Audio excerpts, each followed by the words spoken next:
Hi friends, నేను మీ అంజని. మరి ఈరోజు మన హర్రర్ వీడియోలోకి వెళ్ళబోయే ముందు నాదొక చిన్న request. For best realistic horror and thrilling experience కోసం తప్పకుండా హెడ్సెట్ని అయితే పెట్టుకోండి. అండ్ మీ హర్రర్ స్టోరీస్ నాతో షేర్ చేయాలి, మన ఛానల్లో వినాలి అనుకుంటే నేను మన ఇన్స్టాగ్రామ్ లింక్ని డిస్క్రిప్షన్లోనైతే పిన్ చేస్తున్నాను. అక్కడికి వచ్చి మీరు మీ స్టోరీని అయితే నాకు పంపించవచ్చు. మీరు నాకు ఏ విధంగా పంపించాలి అని అంటే మీ పేరు, మీ విలేజ్ నేమ్, ఆ తర్వాత దేని గురించి పంపిస్తున్నారు అనేది కేవలం ఒక 2 లైన్లోనైతే రాసి పంపించాలి. అది హర్రరా, థ్రిల్లరా, లేదంటే బ్లాక్ మ్యాజికా అనే దాని గురించి. ఆ తర్వాత మీ స్టోరీని అయితే రాసుకురండి. మరి కొంతమంది ఏంటంటే రాసి మేము పంపించలేమండి, మీకు అర్థం కాదు, మేము చెప్తామో అనుకున్న వాళ్ళు మీరు వాయిస్ మెసేజ్ అయినా పంపించవచ్చు. లేదు అని అంటే నాకు ఫోన్ చేసి ఇన్స్టాగ్రామ్ ద్వారాను మీరు మీ స్టోరీని అయితే వినిపించవచ్చు. అది కూడా మధ్యాహ్నం 11 నుంచి 12 లోపు. ఇప్పుడైతే ఏమాత్రం ఆలస్యం చేయకుండా వీడియోలోకి వెళ్ళిపోదాం.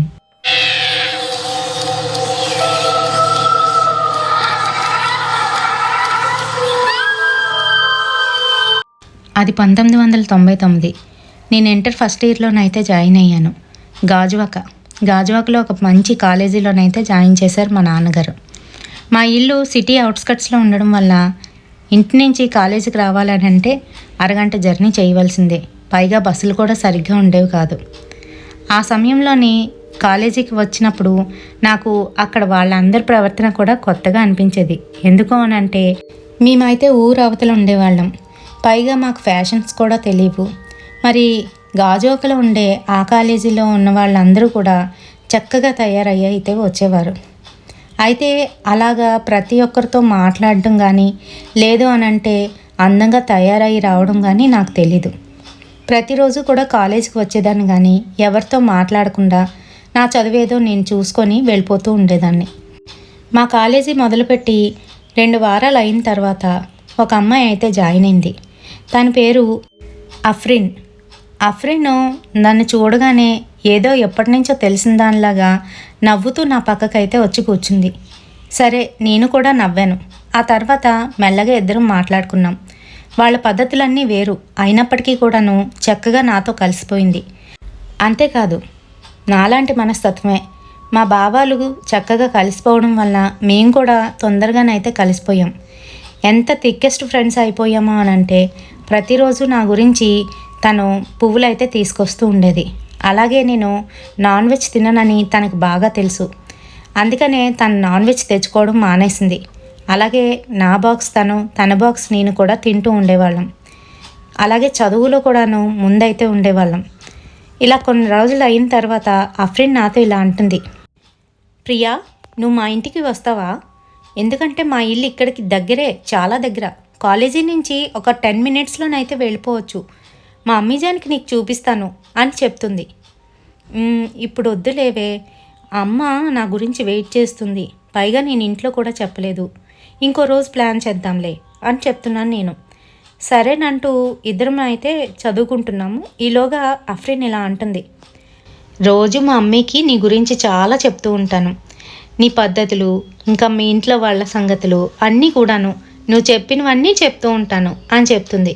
అప్పటికి ఎంత క్లోజ్ అయిపోయామో అంటే మా ఇంట్లో విషయాలన్నీ దానికి తెలుసు, అలాగే దాని ఇంట్లో విషయాలన్నీ కూడా నాకు తెలుసు. అలాగా, నేను కూడా మా ఇంట్లోని మా అమ్మగారికి చెప్తూనే ఉంటాను నీ గురించి. మా అమ్మ కూడా నిన్ను తీసుకురమ్మంటుంది. ఒకరోజు ప్లాన్ చేసుకొని వెళ్దాము, అలాగేనా అని అంటే, సరే కానీ ముందు మా ఇంటికైతే నువ్వు రావాలి అని చెప్తుంది. సరే వస్తాను, ఖచ్చితంగా వస్తాను. ఈ వారంలోని మా అమ్మగారిని అయితే అడుగుతాను.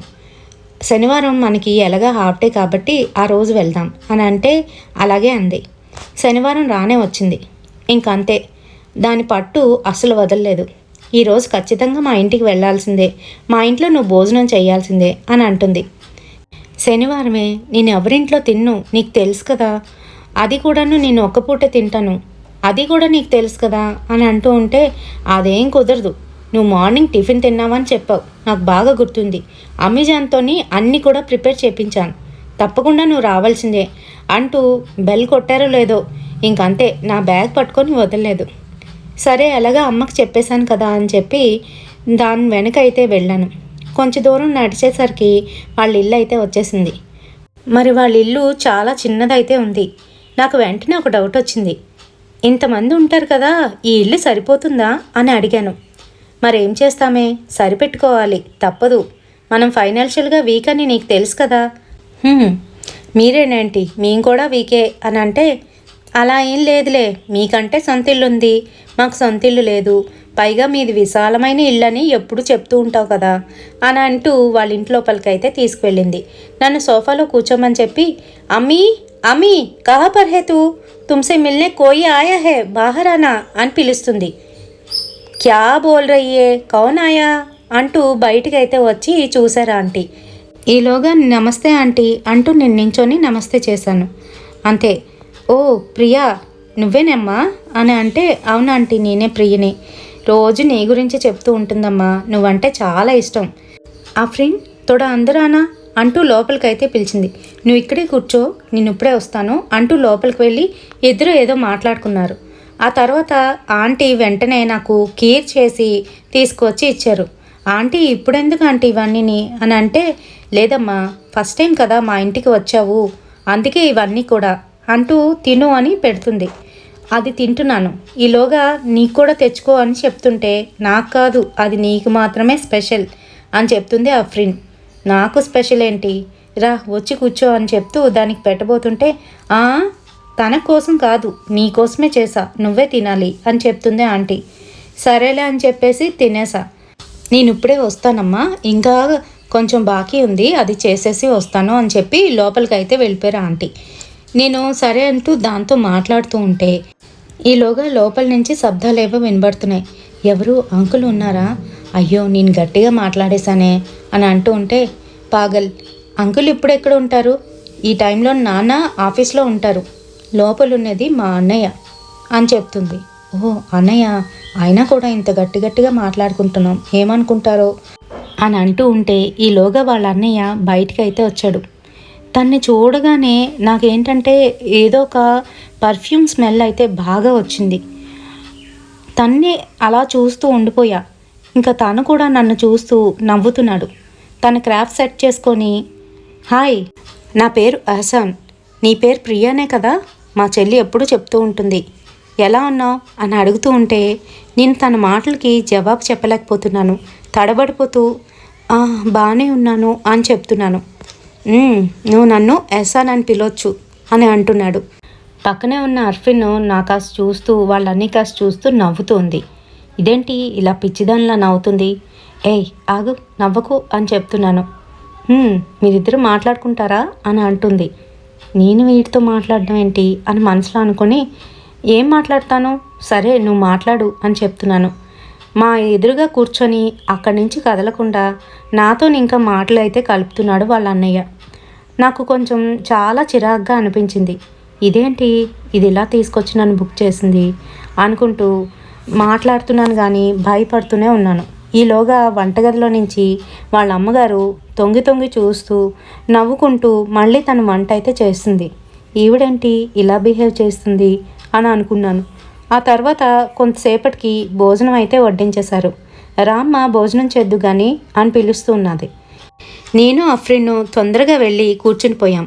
ఈలోగా అదొక చిన్న డైనింగ్ టేబుల్ అయినప్పటికీ కూడా అడ్జస్ట్ చేసుకొని కూర్చుంటే మా ఎదురుగా వచ్చి వాళ్ళ అన్నయ్య కూడా వచ్చి కూర్చుని పోయాడు. ఇంకా అంతే, నాకు చాలా చిరాకు, భయం, ఎందుకు వచ్చానురా బాబు అని అనిపించింది. అయినప్పటికీ కూడా అడ్జస్ట్ చేసుకొని అరాకొరా తినేసి ఇంకా స్టార్ట్ అవుతానే, లేట్ అయిపోయింది కదా, అమ్మ తిడుతుంది అని చెప్తూ ఉంటే ఈలోగా ఆంటీ వచ్చి, ఉండమ్మా, ఇంకా 2:30 కదా అయ్యింది, 5కి వెళ్దుగానిలే, ఈలోగా అంకుల్ గారు కూడా వస్తారు, నిన్ను చూస్తారు అని చెప్తుంది. ఇదేంటి, ఆయన నన్ను చూడడం ఏంటి? లేదా ఆంటీ, అమ్మ నా గురించి వెయిట్ చేస్తానంది, తొందరగా వచ్చేమని చెప్పింది, ఏమీ అనుకోద్దు, ఇంకోసారి వస్తాను అని చెప్తూ ఉంటే, ఏం పర్వాలేదు కూర్చో అంటూ నన్నైతే కూర్చోబెట్టేశారు. నాకు అస్సలు నచ్చట్లేదు, అక్కడ ఇంకా 2 నిమిషాలు కూడా ఉండాలని అనిపించట్లేదు, భయం వేస్తుంది. పైగా వాళ్ళిద్దరి బిహేవియర్ చూస్తుంటే నాకు తేడాగా అనిపిస్తుంది. దానికి తోడు వాళ్ళ అన్నయ్య ఎప్పుడు సమయం దొరుకుతుందా, నాతో వచ్చి మాట్లాడదామా, మాటలు కలుపుదామా అని చూస్తూనే ఉన్నాడు. ఈలోగా నేను అఫ్రిన్తోని, అఫ్రిన్ అర్జెంటే, ప్లీజ్ అర్థం చేసుకో అని అంటూ ఉంటే, ఓహో దీనికే ఇంతలా అయిపోతే ఎలా, పద అంటూ తన రూమ్లోకి అయితే తీసుకువెళ్ళిపోయింది. తన రూమ్ డోర్ అయితే క్లోజ్ చేసేసింది. అప్పుడు నాకు కాస్త ప్రశాంతంగా అనిపించింది. సరే నువ్వు ఇక్కడే ఉండు, నేను ఒకసారి వాష్రూమ్కి వెళ్ళి వస్తాను అని చెప్పి వాష్రూమ్కి అయితే వెళ్ళాను కానీ మొహం కడుక్కొని ఏంట్రా బాబు ఎప్పుడు వెళ్ళిపోతానా ఇక్కడి నుంచి అని అనుకుంటున్నాను. ఈలోగా అఫ్రిన్ బయటికి రావే అన్నీ వెళ్ళాలంట అని చెప్తుంది. అంతే, నా గుండె జారినంత పని అయింది. గబగబా బయటికి వచ్చేసి ఇంకా మొహం కూడా చూడకుండా మొహం కిందకి దించుకొని పక్కకైతే వచ్చేసాను. నా కాస్త చూస్తూ తిక్కగా నవ్వుతున్నాడు. నాకు చాలా కోపం వచ్చేసింది. బయటికి అయితే వచ్చేసా. అఫ్రిన్ ప్లీజ్ ఏం అనుకోవద్దు, ఇంకా బయలుదేరుతాను, మమ్మీకి చెప్పేసేయ్ అంటూ నా బ్యాగ్ సర్దుకొని బయటికి అయితే వచ్చేస్తున్నాను. నా బ్యాగ్ పట్టుకొని వెనక్కి లాగుతుంది. ప్లీజ్ అఫ్రిన్, నాకు ఇంక ఇబ్బంది పెట్టొద్దు, నువ్వు వస్తావా రా బస్ స్టాండ్ వరకు, లేదంటే నేను వెళ్ళిపోతాను, నాకు తెలుసు అని అంటూ ఉంటే అంత కోప్పడిన అవసరం లేదు. అమ్మీ అమ్మీ ఏ జారయ్యే అని పిలుస్తూ ఉంటే ఈలోగా ఆంటీ వచ్చి ఏమ్మా ఉండమని చెప్పానుగా, నీకేం ఇక్కడ బాలేదా అని అంటుంది. లేదంటీ అలా ఏం లేదు, అమ్మ వెయిట్ చేస్తూ ఉంటుంది, ఇంకా లేట్గా వెళ్తే తిడుతుంది అని చెప్తున్నాను. సరే సరే అంటూ లోపలికి వెళ్ళి తను ఏవో ఒక డ్రెస్ అయితే తీసుకొచ్చారు. అది చూస్తే కాస్ట్లీ డ్రెస్ లాగా అనిపిస్తుంది. అది నా చేతిలో పెట్టి నీకోసమేనమ్మా తీసుకువెళ్ళు అని చెప్తూ ఉంటే ఆంటీ ఇవన్నీ వద్దంటీ ప్లీజ్ ఏం అనుకోకండి, అమ్మ తిడుతుంది, ఇలాంటివేవి కూడా పుచ్చుకొని నేను ఎవరి దగ్గర అని చెప్తూ ఉంటే పర్వాలేదు నేను ఇచ్చానని చెప్పు, నేను కూడా నీకు అమ్మలాంటి దాన్నే అని అంటుంది. సరే అంటూ తీసుకొని అయితే కామ్గా అక్కడి నుంచి వస్తూ నువ్వు మా ఇంటికి నెక్స్ట్ వీక్ అయితే రావాలి, రాకపోతే ఊరుకునేది లేదు అని చెప్తూ ఉంటే తప్పకుండా వస్తాను, నువ్వు కంగారు పడకు అని చెప్పింది. ఆ వీక్ అయితే అయిపోయింది. ఆ నెక్స్ట్ వీకు మా ఇంటికి అయితే వచ్చింది. మా ఇంట్లోని ఏదో తన ఇల్లులాగా అంతా కలయి తిరిగేసి చూసేసి మా అమ్మతో చక్కగా మాట్లాడేసి మీ అమ్మాయి అంటే మా ఇంట్లో అందరికీ ఇష్టమేనా ఆంటీ, మా నాన్నగారు ఒక్కలే చూడలేదు కానీ అందరం చూసేసాం, మా అమ్మకైతే ప్రత్యేకంగా తినంటే చాలా ఇష్టం, నాకన్నా ఇష్టం అనుకోండి అని చెప్తుంది. ఓహో అలానా, సరేనమ్మా అంటూ మరి వాళ్ళు మాకు డ్రెస్ ఇచ్చారు కాబట్టి మేము కూడా అఫ్రిన్కి ఒక మంచి డ్రెస్ అయితే కొనిపెట్టి ఉంచాం. అదైతే వెళ్తున్నప్పుడు ఇస్తూ ఉంటే అఫ్రిన్ వద్దు నాకేం అవసరం లేదులే, ఇంట్లో బోల్డెన్ని డ్రెస్సులు ఉన్నాయి ఎందుకు అని అంటూ ఉంటే అలా అంటావేంటమ్మా, మరి మీ ఇంటికి వచ్చినప్పుడు ఇచ్చావు కదా, తను తీసుకుంది కదా, ఇప్పుడు నువ్వు కూడా తీసుకోవాలి అంటూ డ్రెస్ అయితే ఇచ్చేసాం. సరే అంటూ తన ఇంటికి అయితే వెళ్ళిపోయింది. ఇంకా అక్కడి నుంచి మా స్నేహం చాలా ఎక్కువ అయిపోయింది. ప్రతిరోజు వాళ్ళ ఇంటి నుంచి క్యారెట్స్ తెస్తూ ఉండేది. నేను వద్దంటున్న ఒక్క స్పూన్ అయినా అందులోది తినాలి అని చెప్పి నాకైతే తినిపిస్తూ ఉండేది. అంతేకాదు మా ఇంటి దగ్గర ఉర్దూ నేర్పిస్తున్నారు. మా ఇంటి దగ్గరలోనే ఆ దర్గా ఉంది కదా, అక్కడే ఫ్రీగా నేర్పిస్తారు, ఎవరికైనా నేర్పిస్తారు. 4 to 5 వస్తావేంటి, ఇద్దరు నేర్చుకుందాం, నాకు ఎలాగా వచ్చనుకో నీకు కూడా నేర్పిస్తాను, మన ఇద్దరం అప్పుడు కూర్చొని నమాజ్ చేసుకోవచ్చు అని చెప్తుంటే నీకేమైనా పిచ్చెక్కిందా, నీ నమాజ్ చేయడం ఏంటి అని అంటూ ఉంటే మరి ముస్లిం అబ్బాయిని చేసుకుంటే ఇవన్నీ తప్పవు కదా అని అంటుంది. నేను ముస్లిం అబ్బాయిని చేసుకోవడం ఏంటి, ఏం మాట్లాడుతున్నావు అని నవ్వుతూ ఉంటే అదేలే చెప్తున్నాను, ఒకవేళ ఎప్పుడైనా చేసుకున్నావు అనుకో అప్పుడు ఇవన్నీ నేర్చుకోవాల్సిందే కదా, నేను రోజు నీకు పాట ఎలా చేయాలో అనేది నేర్పిస్తాను అని చెప్తుంది. దాని మాటలు నాకు అస్సలు అర్థం కాలేదు, ఎందుకు ఇలా మాట్లాడుతుంది ఇది అని అనుకున్నాను. మళ్ళీ ఆ పీకు మా ఇంటికి రావా ప్లీజ్ అని పిలుస్తుంది. అమ్మ తల్లి మీ ఇంటికి వచ్చాననుకో మీ అన్నయ్య ఏమో అక్కడక్కడే తిరుగుతూ ఉంటాడు, మనకి ప్రైవసీ ఉండదు, మాట్లాడుకోలేం, పైగా మీ అమ్మగారేమో ఇది తిను అది తిను అని పెడుతూనే ఉంటారు అని చెప్తుంటే ఓహో వాళ్ళిద్దరూ నీకు ఇబ్బందా, అయితే పర్వాలేదులే వాళ్ళిద్దరు లేనప్పుడు తీసుకువెళ్తా అని చెప్తుంది. సరే కానీ ఇప్పుడేం వద్దు, మన ఎగ్జామ్స్ దగ్గరికి వస్తున్నాయి కదా, ఎగ్జామ్స్ అయిపోయినాయి అప్పుడు చూద్దాం అని అంటే ఒకరోజు మరి మార్నింగ్ నుంచి ఈవినింగ్ వరకు మా ఇంట్లోనే ఉండాలి, ఒకరోజు సెలవు పెట్టేసి మనం చక్కగా ఎంజాయ్ చేద్దాం అని చెప్తూ ఉంటే సరేలే అప్పుడు చూద్దాం అనేసాను. ఆ తర్వాత మా ఎగ్జామ్స్ అయితే అయిపోయిన తర్వాత ఒకరోజు పంతం పట్టి నన్ను వాళ్ళ ఇంటికి అయితే తెల్లవారుజామే తీసుకువెళ్ళిపోయింది. ఇంటికి వెళ్ళేసరికి ఎవరూ లేరు. అఫ్రిన్ ఇంట్లో ఎవరూ లేరా అని అడిగితే నీకు ఇష్టం లేదు కదా అందుకే అందరినీ పంపించేసా అని చెప్తుంది. ఏంటే అలాంటి మాటలు, ఇష్టం లేదని ఎవరన్నారు, కాకపోతే వాళ్ళు వస్తే మనం మాట్లాడుకోవడానికి అవ్వదని అలా చెప్పాను అని అంటూ ఉంటే సరే అని తను మాట్లాడుతుంది. ఈలోగా వాళ్ళ అన్నయ్య ఎక్కడి నుంచి వచ్చాడో వచ్చేసాడు. ఇంట్లోకి రాగానే హాయ్ ప్రియా ఎలా ఉన్నావు అంటూ ఎంతో చనువుగా నా పక్కన వచ్చి అయితే కూర్చున్నాడు. అలా తన సోఫాలో కూర్చోగానే నేను ఉలిక్కిపడి పైకైతే లేచి నించున్నాను. ఏంటి అంత భయపడిపోతున్నావు, కూర్చో ఏం పర్వాలేదు అని అంటున్నాడు. ఈలోగా అఫ్రిన్ ఏం పర్వాలేదే, వాడినేం పట్టించుకోకు, కూర్చో ఏం కాదులే అని చెప్తుంది. నాకు ఇంకా భయం వేస్తూనే పక్కనైతే కొంచెం జరిగి కూర్చున్నాను. తను వేసుకున్న ఆ సెంటు మటుకు చాలా ఎక్కువగా స్మెల్ అయితే వస్తుంది. ఆ వాసనకి మెల్లమెల్లగా నేను అలవాటు పడుతున్నాను. అంతేకాదు తను కొంచెంగా జరిగి కూర్చున్నా కూడా ఈసారి నేను అడ్డు చెప్పలేదు. తను మాట్లాడుతుంటే తనకాసే చూస్తూ ఇంకా మర్చిపోయి నేను కూడా మాట్లాడడం మొదలుపెట్టాను. ఈ అఫ్రిన్ లోపలికి వెళ్ళిందయ్యి బయటికి రాకుండా లోపలే ఉండిపోయింది. ఈలోగా అఫ్రిన్ అఫ్రిన్ అని పిలుస్తూ ఉంటే వస్తున్నాను డ్రెస్ మార్చుకుంటున్నాను, ఒక్క 2 నిమిషాలు అని చెప్తుంది. ఈలోగా వాళ్ళ అన్నయ్య చొరవ చేసి ఏంటి భయపడుతున్నావు, మా ఇల్లు నీకు నచ్చలేదా, నేను నచ్చలేదా, మా చెల్లి నచ్చలేదా అని అడుగుతున్నాడు. అలాంటిదేం లేదు అంటూ ఉంటే పక్కకి వచ్చి కూర్చున్నది కాకుండా మీ ఇల్లు ఎక్కడుంటుంది, ఎక్కడి నుంచి వస్తున్నావు, మీ ఇంట్లో ఎంతమంది ఉంటారు, ఈ డీటెయిల్స్ అన్నీ కూడా అడుగుతున్నాడు. మొత్తం అంతా కూడా ఏదో భ్రమలో ఉండి చెప్పినట్టు నేను మొత్తం కూడా చెప్పేశాను. ఆ తర్వాత నాకు ఏంటి అర్థం కావట్లేదు. తను ఏదేదో మాట్లాడుతున్నాడు, నేను కూడా మాట్లాడుతూనే ఉన్నాను. ఈలోగా టైం ఎప్పుడు గడిచిపోయిందో గడిచిపోయింది. మధ్యాహ్నం భోజనానికి అన్నీ రెడీ చేశాను, రండి వచ్చి కూర్చొని తిందాం అంటూ డైనింగ్ టేబుల్ దగ్గరికి అయితే పిలుస్తుంది. అక్కడికి వెళ్ళి కూర్చుంటే నన్ను వదలకుండా నా పక్కనే వచ్చి కూర్చొని తను కూడా తింటున్నాడు.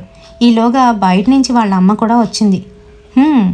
ఏంటి ఈరోజు స్పెషల్ అని అంటే, ఇదిగో ఇది వచ్చిందిగా అదే స్పెషల్, నువ్వు కూడా రా మమ్మీ నీకు వడ్డిస్తా అని చెప్తూ ఉంటే నేను మా కోడల పక్కన కూర్చొని తింటానులే అని అంటున్నది.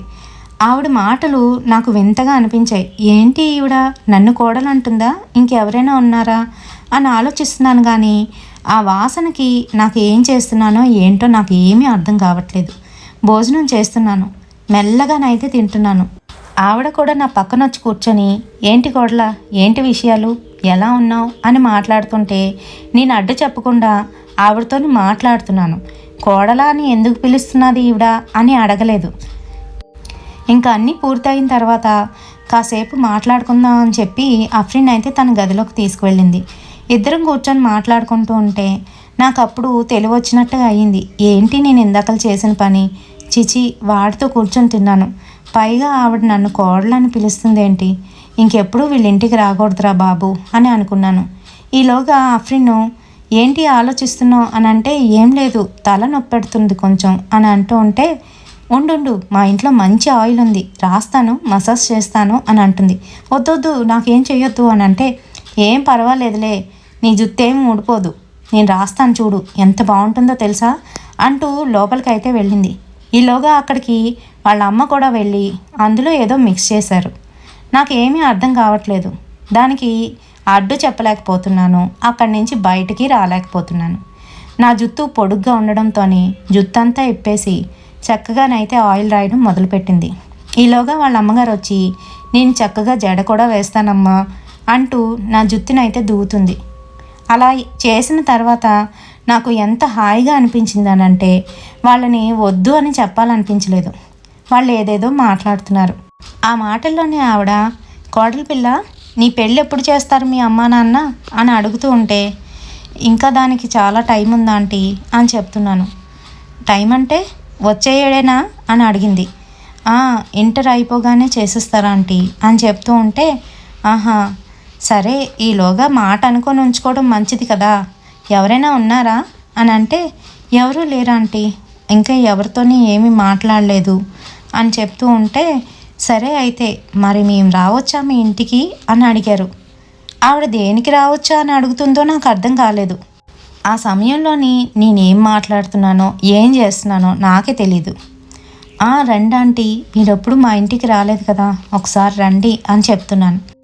అంకుల్ మీరు కూడా రండి అని చెప్తున్నాను. సరేనమ్మా తప్పకుండా వస్తాం, నిన్ను అడగాలి కదా అని అన్నది. ఆ మాటలకి నాకేమీ అనిపించలేదు. పైగా నేను నిద్రపోతున్నాను. ఈలోగా ఆ రూమ్లోకి ఎవరో వచ్చినట్టు కనిపించింది. వెంటనే కళ్ళు తెరిచి చూసేసరికి పక్కన వాళ్ళిద్దరూ ఉన్నారు. వాళ్ళతో పాటు వాళ్ళ అబ్బాయి కూడా కనిపిస్తున్నాడు. తను నన్ను చూసి నవ్వుతున్నాడు. నేను తలదించుకొని నేను కూడా నవ్వడం మొదలుపెట్టాను. ఇంకా అంతే, జడ వేసుకున్న తర్వాత ఇంక ఇంటికి వెళ్తానే అంటూ ఇంటికి అయితే వచ్చేసాను. ఆ రోజు నాకు పూర్తిగా నిద్ర అయితే వచ్చేసింది. అసలు మత్తుగా పడుకుండిపోయి ఏం జరుగుతుందో ఏంటో నాకు ఏమీ అర్థం కాలేదు. మా అమ్మ మాట్లాడుతున్నా కూడా నిద్ర వస్తుందమ్మా, నన్నేమీ అడక్కు అంటూ పడుకుండిపోయా. ఆ తర్వాత మా సెకండ్ ఇయర్ అయితే స్టార్ట్ అయిపోయింది. అలా సెకండ్ ఇయర్లో కూడా నన్ను 2-3 సార్లు వాళ్ళ ఇంటికి అయితే తీసుకువెళ్ళింది. అప్పటికి మాకు సెకండ్ ఇయర్ మొదలయ్యి 3 నెలలే అవుతుంది. ఒకరోజు అనుకోకుండా సెలవు పూట మా ఇంటికి అయితే వాళ్ళ అమ్మ నాన్నని తీసుకొని అయితే వచ్చేసింది. అసలు వాళ్ళు ఎందుకు వచ్చారో, ఏ విషయం మీద వచ్చారో నాకైతే అర్థం కాలేదు. సరే పిలిచాను కదా అందుకే వచ్చుంటారు, సడన్గా తీసుకొచ్చిందేటిది అని అనుకున్నాను. లోపలికి వస్తున్న వాళ్ళు నవ్వుతూ మా అమ్మ నాన్నని అయితే పలకరించారు. వాళ్ళు కూడా పలకరించి లోపలికి రండి అని పిలిచారు. లోపలికి వెళ్ళిన తర్వాత వాళ్ళు ఇలా మాట్లాడుతున్నారు. మీ అమ్మాయి గురించి అడుగుదామని వచ్చామండి అని అంటుంది వాళ్ళ అమ్మ. మా అమ్మ నాన్నకి అక్కడ ఏం జరుగుతుందో ఒక క్షణం అర్థం కాలేదు. ఏంటండి ఏంటంటున్నారు అని అంటే, అదేనండి మీ అమ్మాయికి మా అబ్బాయిని ఇద్దాం అనుకుంటున్నాం, మీరు ఒప్పుకుంటే అని అంది వాళ్ళమ్మ. ఆ మాటలకి మా నాన్నగారికి చాలా కోపం వచ్చింది. అసలు మీ క్యాస్ట్ ఏంటి, మా క్యాస్ట్ ఏంటి, మీరు ఇలా వచ్చి అడగడం ఏంటి, మా అమ్మాయి ఏమైనా పిచ్చి వేషాలు వేసిందా, మీ అబ్బాయిని ప్రేమించిందా అని అడుగుతూ ఉంటే, అవునండి వాళ్ళిద్దరూ ప్రేమించుకున్నారు అనేసరికి నా గుండెలో రాయి పడిపోయింది. నేను ప్రేమించడం ఏంటి, ఎప్పుడు ప్రేమించాను అంటూ నాకు కోపం అయితే వచ్చేసింది. వెంటనే నేనేం ప్రేమించలేదు మీ అబ్బాయిని అంటూ గట్టిగానైతే అరిచా. ఆ మాటలకి ఆవిడ, అదేంటమ్మా అలా అంటావు, నువ్వెన్నిసార్లు మా ఇంటికి వచ్చావు, ఎహసాన్ అంటే నీకు కూడా చాలా ఇష్టం కదా, చెప్పమ్మా ప్రియా అని అంటుంది. అదేంటంటే అలా మాట్లాడతారు, నేను ఎహసాన్తో మామూలుగా మాట్లాడాను, అంతేగాని లవ్ ఏం లేదు, కావాలంటే అడగండి అని అంటే, అఫ్రిన్ అదేంటి అలా అంటావు, మా అన్నయ్యకి నీకు ఇద్దామనే కదా నిన్ను అన్నిసార్లు మా ఇంటికి తీసుకువెళ్ళాను, నువ్వు కూడా ఇష్టపడి మాట్లాడేవు కదా అని అంటుంది. ఆ మాటలకి నాకు చాలా కోపం వచ్చింది. అంతేకాదు మా నాన్న కొరకొర నా వైపు అయితే చూస్తున్నారు. లేదు నాన్న, లేదు, నిజంగానే నాకు ఇష్టం లేదు, నాకేమి ఇష్టం లేదు, వాళ్ళెవరూ కూడా నాకు తెలీదు, నన్నే 2-3 సార్లు వాళ్ళ ఇంటికి తీసుకువెళ్ళింది, బలవంతంగా వాళ్ళ అన్నయ్య చేత మాట్లాడించింది, నాకు మటుకు ఇష్టం లేదు నాన్న, ప్లీజ్ అని అంటున్నాను. ఆ మాటలకి మా నాన్న కూడా కోపంతోనే ఆవిడనైతే తిట్టేశారు.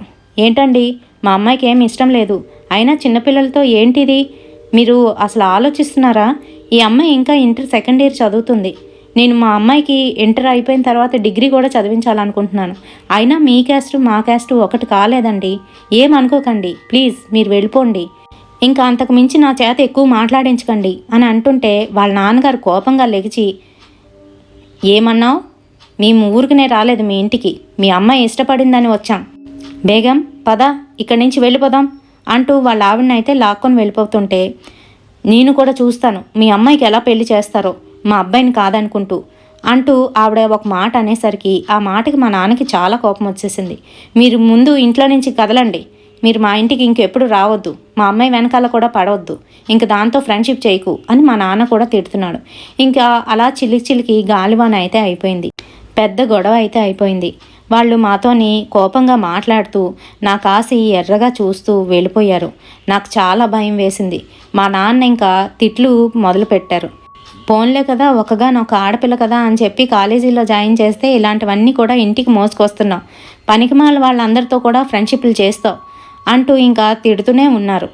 మా అమ్మ ఊరుకోండి, దానికి తెలియక ఏదో వాళ్ళ ఇంటికి వెళ్ళింది, తనకి ఇష్టం లేదని చెప్పింది కదా, అయినా ఏంటి మీరు అంటూ మొత్తానికైతే ఆపించేసింది. మర్నాడు కాలేజీకి వెళ్ళొద్దని మా నాన్నగారు అయితే గట్టిగా నాకు వార్నింగ్ ఇచ్చారు. సరే అంటూ నేను వారం రోజులు కాలేజీ అయితే మానేశాను. ఆ తర్వాత మళ్ళీ కాలేజీకి వెళ్ళడం మొదలుపెట్టాను. అంతేకాదు ఈసారి బెంచ్ కూడా మారిపోయాను, తనతో మాట్లాడడం మానేశాను. అది కూడా నాతో మాట్లాడకుండా దూరంగా ఉంటూనే నా కాసి కొరకొరా చూస్తూ ఉండేది. అలా 1 వీక్ అయితే అయిపోయింది. అప్పుడే మాకు ఫ్రెషర్స్ పార్టీ ఇస్తున్నారు. సరే అందరం కూడాను గ్యాదర్ అయ్యి కొంతమంది అయితే డ్యాన్స్లోని, మరికొంతమంది పాటల్లోనే అయితే పార్టిసిపేట్ చేస్తున్నాం. నేను కూడా అలానే డ్యాన్స్లోనైతే పార్టిసిపేట్ చేశాను. అందులోని ఆ గ్రూప్లో నాతో పాటుగా అది కూడా ఉంది. అలా మేము ప్రాక్టీస్ చేస్తునేటప్పుడు ఒకరోజు ఏమైందో తెలియదు కానీ నా చున్నీ సగం వరకు కట్ అయిపోయినట్టుగా కనిపించింది. ఇదేంటి నా చున్నీ ఎవరిలా కట్ చేసేశారు అని నేను చూస్తున్నాను. దాని మీదే డౌటు అయినప్పటికీ కూడాను సర్లే ఇంక దాంతో మాట్లాడి వేస్ట్ అనుకుంటూ చున్నీని మరోవైపు తిప్పి వేసుకున్నాను. ఆ రోజు ఇంటికి వెళ్ళే ముందు నా బ్యాగ్ దగ్గర మళ్ళీ వాళ్ళ అన్నయ్య వేసుకున్న సెంటు వాసన అయితే నాకు బాగా ఎక్కువగా వచ్చింది. ఇదేంటి ఈ వాసన ఇక్కడ కొడుతుంది, నా బ్యాగ్ దగ్గర ఏమైంది అంటూ నా బ్యాగ్లో ఏమైనా ఉందా అని చెక్ చేసుకున్నా. నా బ్యాగ్లో ఏమీ కనిపించలేదు. సరే అనుకుంటూ నేను నా బ్యాగ్ అయితే వేసుకొని ఇంటికైతే వెళ్ళిపోయా. బస్ స్టాప్ నుంచి ఇంటికి రావడానికి 1 కిలోమీటర్ అయితే నడవలసి ఉంటుంది. కొంచెం సందులాగా ఉంటుంది. అక్కడి నుంచి నేను నడుచుకొని అయితే వస్తున్నా మధ్యాహ్నం సమయంలో. ఆ సమయంలోని ఆ ఏరియాలో ఎవ్వరూ ఉండరు. అయితే నా వెనకాతల ఎవరో నడుచుకొని వస్తున్నట్టుగా నాకు ఒక ఫీలింగ్ అయితే కలిగింది. అది కూడాను అఫ్రిన్ వాళ్ళ అన్నయ్యలాగా అనిపించింది. ఎందుకంటే ఆ వాసన బేభత్సంగా కొడుతుంది. వీడు నా వెనకాల పడుతున్నాడా ఏంటి అంటూ వెనక్కి తిరిగి చూసుకున్నాను కానీ అక్కడ ఎవరూ కనిపించలేదు. మళ్ళీ నడుస్తుంటే మళ్ళీ నా వెనకాల దగ్గర నుంచి ఎవరో నడుస్తున్నట్టుగా అనిపించింది. నా చెవు దగ్గరికి వచ్చి ప్రియా ప్రియా ప్రియా వెనక్కి చూడు అని ఎవరో అంటున్నారు. ఆ మాటలు నాకు స్పష్టంగా వినబడుతున్నాయి కానీ వెనక్కి తిరిగి చూస్తే అక్కడ మటుకు ఎవ్వరూ కనిపించట్లేదు. నాకు ఇంకా భయం వేసి గబగబా నడుచుకుంటూ ఇంటికైతే వెళ్ళిపోయా. ఇంటికి వెళ్ళిన నన్ను అమ్మ కాళ్ళు కడుక్కొని లోపలికి రా అనేది అంటూ ఉంటే లేదు నాకు ఆకలేస్తుంది అంటూ లోపలికైతే వచ్చేసా. మా అమ్మ వెంటనే నాకైతే అన్నం వడ్డించింది. కూర్చొని తింటున్నాను కానీ నా పక్కనే కూర్చొని ఎవరో నన్నే చూస్తున్నట్టుగా అనిపిస్తుంది. అమ్మా అమ్మా కాస్త నువ్వు వచ్చి నా పక్కన కూర్చోవా అని చెప్తూ ఉంటే మా అమ్మ నాకు వడ్డించేసి తనైతే పెరట్లోని బట్టలు ఆరేయడానికి అయితే వెళ్ళిపోయింది. అది నేను చూసుకోలేదు. అమ్మ వెనకాతలే ఉంది వస్తుందిలే అని చూస్తున్నాను. ఈలోగా నా మెడ మీద అయితే చల్లటి చేయి పడింది. అమ్మయ్య అమ్మ వచ్చేసింది అంటూ నేను మెల్లగానైతే తింటున్నాను. అమ్మ ఈరోజు కూర చాలా బాగుంది అని చెప్పుకుంటూ తింటూ ఉంటే ఈలోగా పైనుంచి బూడిద రాలుతుంది. అన్నంలో బూడిద పడుతుందేంటి అని పైకి చూసుకునేసరికి నా మొహం దగ్గరగా ఒక వికృతమైన ఆకారంతో మొహం అంతటికీ కూడాను మొత్తం చర్మం అయితే లెగిసిపోయింది. మాంసం ముద్దలాగా కనిపిస్తుంది.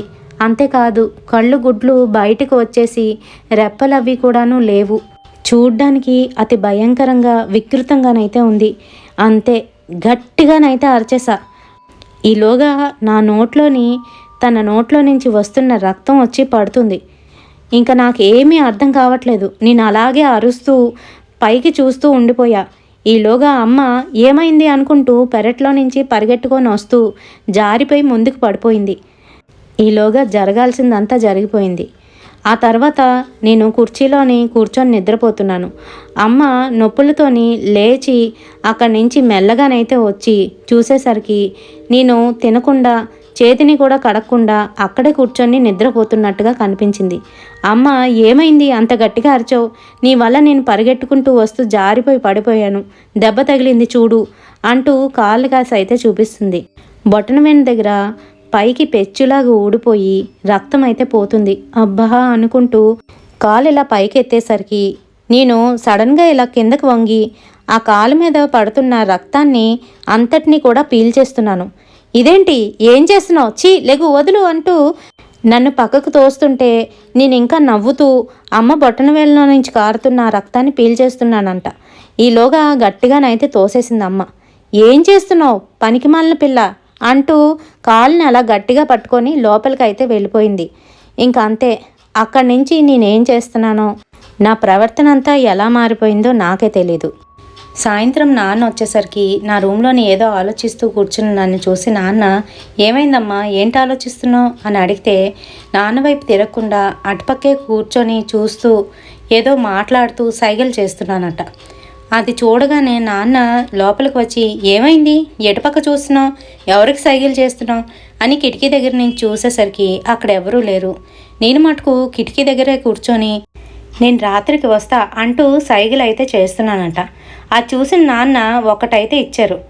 ఏమైంది నీకు, ఎవరితో మాట్లాడుతున్నావు, ఏంటా సైగలు అని అంటూ ఉంటే నాన్నకాస్ చూసి కోపంగాను అటు తిరిగి పడుకుని పోయా. నాన్నకేమీ అర్థం కాలేదు. ఏంటి పిల్ల ఇలా ప్రవర్తిస్తుంది అని మా అమ్మ దగ్గరికి వెళ్ళేసరికి అమ్మ ఏమో కాళ్ళు నొప్పికి విలవిల్లాడిపోతూ మధ్యాహ్నం జరిగిందంతా చెప్పింది. అవునా, సరే అయితే ఒక టీటీ ఇంజెక్షన్ వేయించుకొని వద్దాం పదా, పిల్లలిద్దరూ ఇంట్లో ఉంటారులే అంటూ దానికేంటో ఏమైందో తెలీదు అటుపక్క కిటికీ వైపు చూస్తూ ఏవో సైగలు చేస్తుంది. పైగా ఒకటి కొట్టి ఏమైంది అని అడిగితే నా కాస్త కోపంగా చూస్తుంది. అని అంటే దాని గురించి పట్టించుకోవద్దులేండి, అది వచ్చిన దగ్గర నుంచి అలానే ఉంది, ఏంటో పిల్ల అనుకుంటూ ఇద్దరునైతే గబగబా హాస్పిటల్కి బయలుదేరి వెళ్ళిపోయారు. మరి మా ఇంటి దగ్గర నుంచి హాస్పిటల్కి వెళ్ళి రావడానికి కనీసం గంటన్నర అయితే పడుతుంది. అయితే ఈలోగా మా తమ్ముడిని నాకు అప్పచెప్పేసి వాళ్ళు వెళ్ళిపోయారు. నేను మా తమ్ముడిని వదిలేసి నా మటుకు నేను రూమ్లో కూర్చొని ఏవేవో మాట్లాడుతున్నానంట. మా తమ్ముడు ఎవరితో మాట్లాడుతుంది అక్క అని చెప్పి రూమ్లోకి వస్తే నా మటుకు నాలో నేనే మాట్లాడుకుంటున్నాను. అది చూసిన తమ్ముడు భయపడిపోయి నా రూమ్లోకి రాకుండా వేరొక రూమ్లోకి వెళ్ళి వాడైతే చదువుకుంటున్నాడు. ఇంకా కొంతసేపు అయితే అయ్యింది. అప్పటికి 7:30 అవుతుంది. చీకటి పడిపోయింది. ఆ సమయంలోని మెల్లగా బయటికి అయితే వెళ్తున్నాను. ఈలోగా అటునుంచి వస్తున్న అమ్మా నాన్న నన్ను చూసి నన్ను పట్టుకొని ఎక్కడికి వెళ్తున్నావు అని అడుగుతూ ఉంటే నేను వారికి సమాధానం చెప్పకుండా వస్తున్నా అంటూ ఇంకా ముందుకు వెళ్తుంటే అమ్మ అయితే లాగిపెట్టి ఒకటి ఇచ్చింది. అంతే, నాకు స్పృహ అయితే వచ్చింది. ఏమైంది అని అంటూ వాళ్ళ కాసి వింతగా చూస్తుంటే నీకేమైందే, ఈ సమయంలో బయటికి ఎందుకు వచ్చావు? అయినా ఇంట్లో తమ్ముడు ఉన్నాడు కదా, జాగ్రత్తగా ఉండడం మానేసి బయటకు వచ్చి ఏం చేస్తున్నావు, ఎందుకు వెళ్తున్నావు, ఎక్కడికి వెళ్తున్నావు అని ప్రశ్నలు వేస్తుంది. నాకు తెలీదమ్మా, ఎందుకు వచ్చానో నాకు తెలియట్లేదు అంటూ పిచ్చిదాన్లా మళ్ళీ వెనక్కి వెళ్ళి ఇంట్లోకైతే వెళ్ళిపోయా. నాన్నకేదో అనుమానంగా అనిపించింది. సరే అనుకుంటూ లోపలికైతే వచ్చేశారు.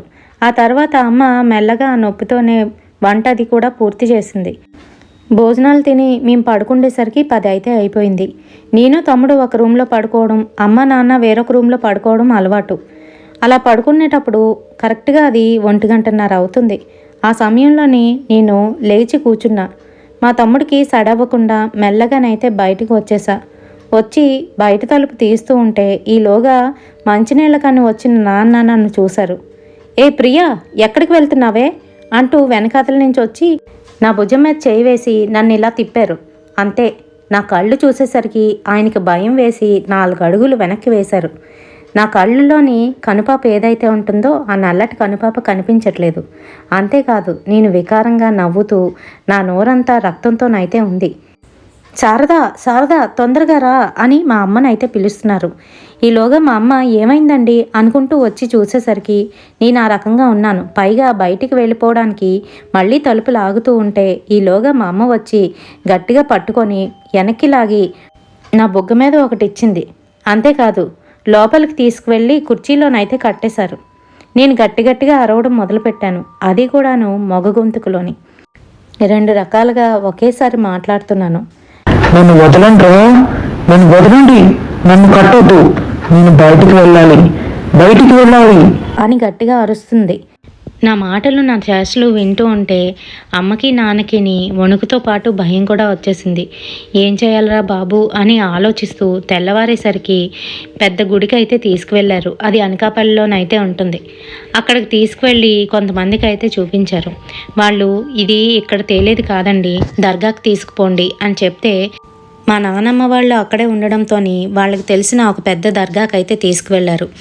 నేనైతే చాలా అల్పంగా ఉంటాను, అయినప్పటికీ కూడాను నన్ను పట్టుకోలేకపోతున్నారు, నన్ను దర్గాలోకి తీసుకువెళ్ళలేకపోతున్నారు. 4-5 వచ్చి నన్ను బలవంతంగా లోపలికి అయితే తీసుకువెళ్ళారు. అంతేకాదు, నా పైన ఒక పచ్చరంగు జెండానైతే కప్పారు. అది కప్పగానే కాస్త అయితే శాంతించినట్టుగా అయ్యింది. అంతేకాదు, నేను నా ఒళ్ళంతా రక్కేసుకుంటున్నాను. ఏది దొరుకుతుందా, దేంతోని నేను చచ్చిపోదామా అని ఎదురు చూస్తున్నాను. అక్కడ దొరికిన వాటితోని రాయి ఉంటే రాతితోని తల మీద బాదుకోవడం, లేదంటే గోడకు తీసుకువెళ్ళి తలని బాదడం చేస్తున్నాను. నన్ను గట్టిగా కట్టేసి అక్కడైతే కూర్చోబెట్టారు. ఆ తర్వాత మరికొంతమంది వచ్చి ఏవేవో పూజలు అయితే చేస్తున్నారు. నా ముందు మంత్రాలు చదువుతూ నా మీద నీళ్లు కూడా జల్లుతున్నారు. కొంతమంది విభూతి పెట్టి మరికొంతమంది ఏవో తాయెత్తులు అయితే చేతికి కట్టారు. ఆ తర్వాత కొంతసేపటికి వాళ్ళకి అర్థమైంది ఇది ఎవరో నా మీద ఉసిగొల్పి ఇలాంటి ప్రయోగం చేశారు అని చెప్పేసి. ఆ తర్వాత వాళ్ళు ఏవేవో అత్తర్లు తీసుకువచ్చి వాటిని జల్లుతూ ఒక సీసాలోనైతే దాన్ని బంధించేశారు. మరి వాళ్ళు ఇలా అడుగుతున్నారు మా అమ్మ నాన్ని, మీకు ఎవరి మీదైనా అనుమానం ఉందా? ఇది మా వాళ్ళే ఎవరో ఈ ప్రయోగం చేశారు, మరి ఎవరైనా మీకు అలాంటి వాళ్ళు తెలిసిన వాళ్ళు ఉన్నారా అనేసరికి మా నాన్నకి పూర్తిగా అర్థమైపోయింది. మా ఫ్రెండ్ గురించి ఇంకా వాళ్ళందరి గురించి చెప్పారు. ఓహో, అయితే వాళ్లే చేసుంటారండి, ఎందుకంటే ఇది మా వాళ్ళు తప్ప ఇంకెవరూ చేయలేరు. మీ అమ్మాయికి సంబంధించిన వస్తువులు ఇంకా తల వెంట్రుకలతోని ఈ ప్రయోగం అయితే చేశారు. ఇది ఒక మగ పిచాచి, ఇది పట్టుకుందంటే అస్సలు వదలదు. పైగా మీ అమ్మాయి ప్రాణాలతో పాటు పరువుని కూడా తీస్తుంది అని చెప్తూ ఉంటే వాళ్ళు చెప్పిన దానికి మా అమ్మ నాన్న వణికిపోతున్నారు. అమ్మో, ఎంత పని అయిపోయింది అని భయంతో గజగజలాడిపోతుంటే వాళ్ళు ఈ రకంగా చెప్తున్నారు. ఇంకా మీ అమ్మాయిని వాళ్ళకి ఎదురుగానైతే పంపించకండి, అంతేకాదు పొరపాటును కూడాను మీ అమ్మాయి వస్తువులు కానీ ఇంకేమైనా వాళ్ళ చేతికి చిక్కాయి అని అంటే తప్పకుండా ఈసారి మీ అమ్మాయిని చంపేస్తారు అని చెప్తే మా నాన్నగారు ఒకటే డిసైడ్ అయిపోయారు, నేను ఇంకా కాలేజీకి వెళ్ళకూడదు, వేరొక కాలేజీకి అయితే మార్పించేశారు, అది మా ఇంటి దగ్గరలోని. అంతేకాదు నాకు అప్పటికి ఇంటర్ ఫస్ట్ ఇయర్ ఎగ్జామ్స్ అయిపోయి కాబట్టి సెకండ్ ఇయర్ కాబట్టి ఎక్కడైనా పర్వాలేదని నేను కూడా వేరొక కాలేజీలోనైతే జాయిన్ అయిపోయాను. ఆ తర్వాత వాళ్ళ గురించి మా నాన్న అయితే ఎంక్వైరీ చేశారు. అందులో తేలింది ఏంటి అని అంటే ఆ ఫ్యామిలీలోని ఆ తల్లి ఎవరైతే ఉన్నదో ఆవిడ ఇలాంటి ప్రయోగాలు అవి చేస్తూ ఉంటుందంట. అంతేకాదు మరికొన్ని విషయాలు అయితే నాకు తెలిసాయి. అవి తెలియగానే నా ఒళ్ళంతా గగురు పుడిచింది. అదేంటి అని అంటే నాతో స్నేహం చేసినప్పుడు బాగానే ఉంది, కానీ ఆ తర్వాత నేను తెలివి తక్కువగా మా ఇంట్లో విషయాలన్నీ కూడా చెప్పడంతో వాళ్ళకి పూర్తిగా అర్థమైపోయింది. అంతేకాదు వాళ్ళ అమ్మకి చెప్తే వాళ్ళ అమ్మ ఇలా ప్లాన్ వేసిందట. అదేంటి అని అంటే ఒక్కగానొక్క కూతురు కాబట్టి ఈ అమ్మాయిని కనుక నా కొడుక్కి ఇచ్చి పెళ్లి చేస్తే తప్పకుండా ఆస్తులన్నీ మాకే వస్తాయని ప్లాన్ వేసి ఈ రకంగానైతే వాళ్ళు చేశారని మేమైతే అనుకున్నాం. ఎప్పుడు వెళ్ళినా తన దగ్గర ఒక రకమైన వాసన వస్తూ ఉండేది కదా, ఆ వాసన ఎదుటి వాళ్ళని మైమర్పించేటట్టు చేసుకోవడానికి వేసుకునే సెంట్ అంట. అది కూడా కొంతమంది మీద ప్రయోగించిన వాళ్ళ మీద ఇది పళ్ళిస్తుందంట.